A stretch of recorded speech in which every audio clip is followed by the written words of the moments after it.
friends, welcome to the Jazz Ranch. Hip cats, groovy chicks, and finger poppin' daddies. I'm going to be talking about bebop music, the music of the 50s that was developed by people like Charlie Parker, Dizzy Gillespie, and Bud Powell. They changed the direction of music from swing music to bebop, and that became a language of music and improvisation that we've carried on into modern days. Some people changed that tradition, like people like Herbie Hancock, Chick Corea, McCoy Tyner, John Coltrane.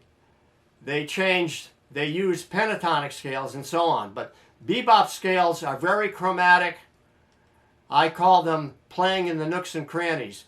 And all those musicians, all the musicians that we know from that tradition on have played in the bebop style. So I have a special lick for you now that I got from Herbie Hancock on one of the recordings of Miles Davis live in Europe.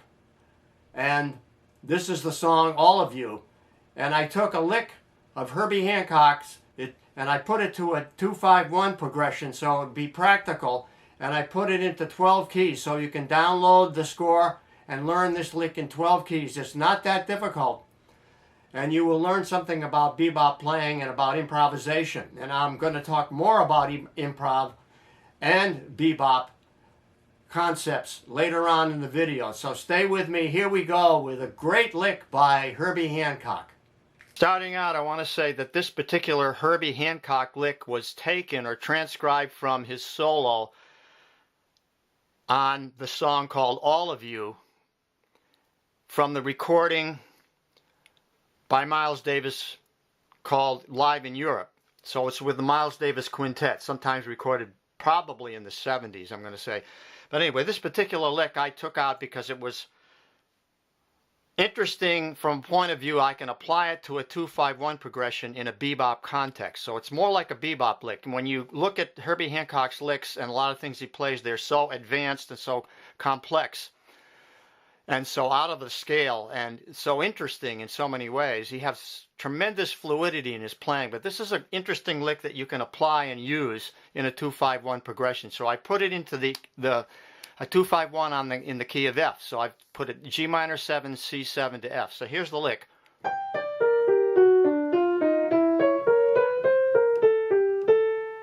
Now putting the chord on it, it's like this.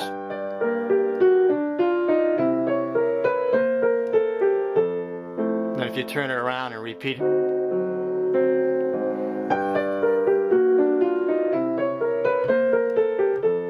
And I'm going to put it more like into a jazz feel now.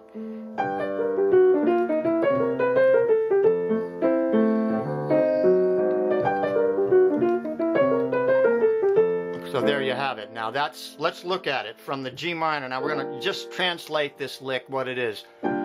So it's going down, it's arpeggiating a G minor chord, like that.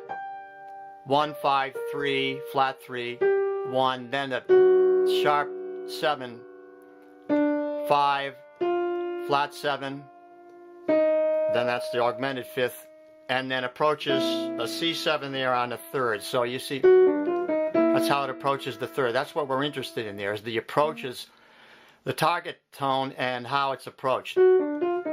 Now from the C7 it goes C7, flat 9, flat 7, natural 7 up to 1, and then flat 7 again, then 6, 5, and then landing on the F major chord there on the third. So that's the analysis of the line, and now I have it written out for you in all 12 keys so you can study it that way. But I have other things I want to do with it. We'll continue. Of course, the first thing is you have to like this lick in order to practice it. If you don't like it, then you're not going to practice it. So main thing is to start out and just very slowly play each note, slowly, emphatically. This is how I practice it. And I also practice that type of thing where I have to cross and which finger I'm going to use. So I'm just using 5, 3, 2, 1, then crossing here like that to the third finger. Now you might want to try the second finger. You could do like that, index finger, like that, if it's better for you. In some ways that is easier for me to use the index finger and go like that. But then you have it so awkward, so you maybe work on this, like this part. That's important because it has to do with the turning into the approach tones to the target tone. This is target tone. These are approach. So then put them together like. So if you just do that much of isolating certain phrases like this and that move, now this move, like that. If you isolate those, then they'll be easy to put together like this, like that. So that's hard. That's the hardest part is the crossing, I think. And then there to there. Then this up here, like that. That move above and then approaching. So let's do it again. Again. So I go as slow as I have to get it right. Emphatically.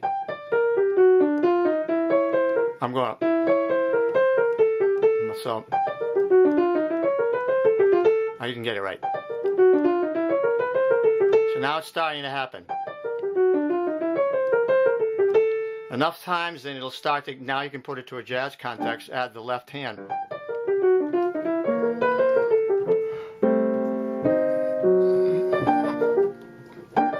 It's hard for me too. That's why it's good. If it's hard, it's good. You're going to learn something.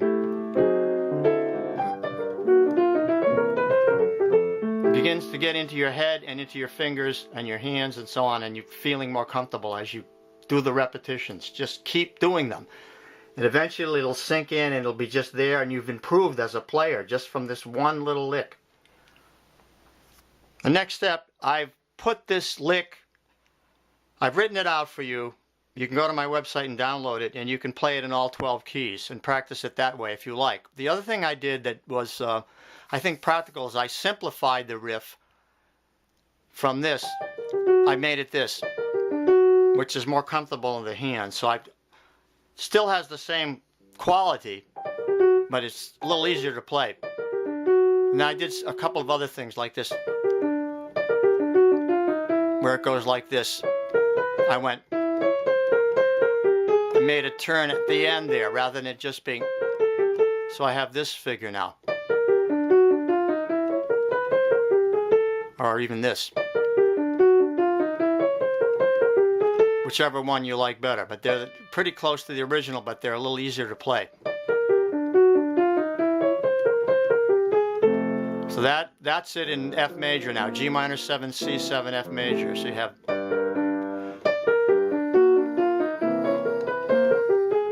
And if you want to transpose it to C, I start out with the easiest keys. Like so, F, C, G, B flat, E flat probably, and maybe D. So you start out with, well, we start out with one flat. We go to no flats or sharps. Then we go to one sharp. Then we go to two flats, or one flat. Then two flats. Then three flats, and maybe two sharps. That's the order. That's the first 6 easiest keys maybe. So we'll go F. And then maybe C. Then maybe G here. I didn't get that. Let's get it. And then maybe B flat.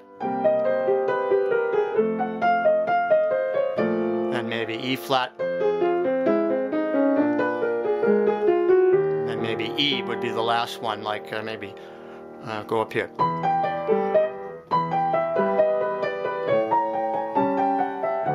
Like that. So there you have all the easiest keys to learn it in, and you can do them as repeated like and fills like this.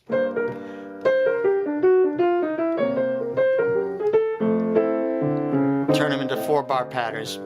Let's do it again.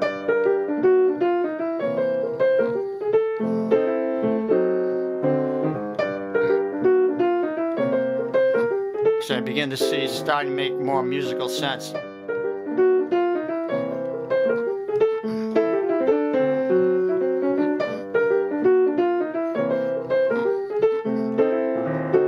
change keys.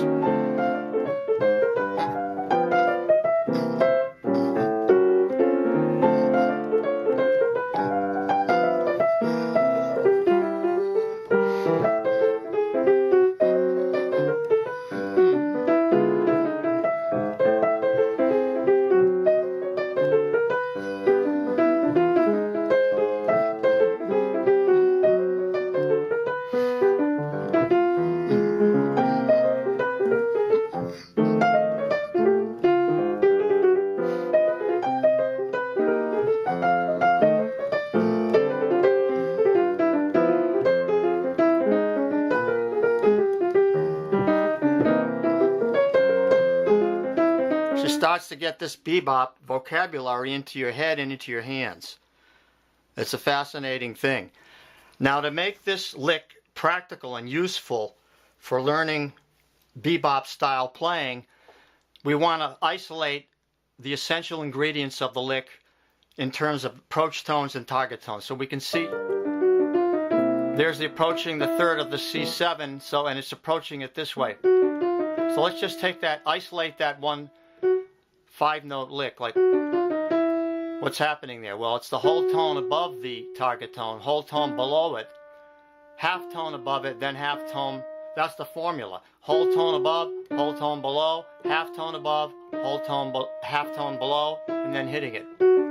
So we can use the same formula, like, you know, like approaching the fifth of the chord. That was approaching the third, so approaching the fifth. That's what it sounds like. So you can like that, and now approaching the root. Remember, it's the whole tone above, whole tone below, half tone above, half tone below. Like, so you have get a fingering for it. Practice that, and then how about the seventh? Like, it would be like this. That's more unorthodox, but. Alright, so that's the first example. I'm going to give you a second example now. So now you can see how these great lines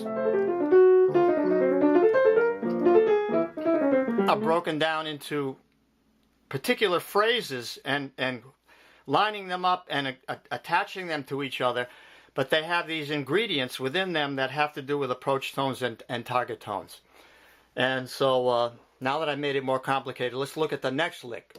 Now the next lick was this one, or the next idea or example within the lick was this one, right? So that second one there now was on the third, goes up to the flat 9, down to the, so we'll just analyze it from here. So there's the figure. So it's half step above, down to the target tone, then a whole step below. So that's pretty simple. Let's apply it to the other notes in the chord. There's the first one, so that approaches the 1. Now let's do it to the 5. Let's do it to the third, right? And then do it to the 7th. So it sounds different for each one, but it's all the same technique. So you can now put these all together, right? You know, like maybe a phrase like that. So now we'll continue with the next example. Okay, so the last little phrase in there was this one. So it was this. So that is, let's analyze that one. That's minor third above to a half step above, and then to a whole step below, and then a half step below, then approach the target tone there. So on this one, it's actually going to resolve to F. So it's C7. So if we did it now, that's it. To the third. Now if we did it to the 5th, it would be to the 5th. You can hear this, right? If we did it to the root, it would be this. If we did it to a 7th, it would be. Let's try it again. Let's get that right. That one's more unusual. Has a sus in there. Like that. So these are all little examples that you can practice individually and then try to put them together in phrases, which I will show you as we move along here. Now I'm going to give you an idea how this might work by just improvising on a 2-5-1 in the key of F, and I'm going to use this figure to start out with and just expand it.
Okay, that's expanding it, but it's in there. You know, without that, it's not as good, I don't think. I'm going to finish up showing you some of Herbie's unique voicings now.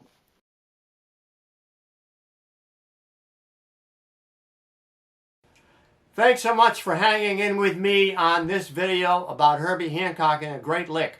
I hope you learned something. I hope you will write to me. I love to hear from you. I always respond to all comments if you give me enough time. Just read my comments and you'll see that I do respond. So until next time, I'll sign off with the words of my great friend Hermie Dressel upstairs. When I left his office, he always said these words to me: swing loose. And we'll see you next time around. Bye-bye.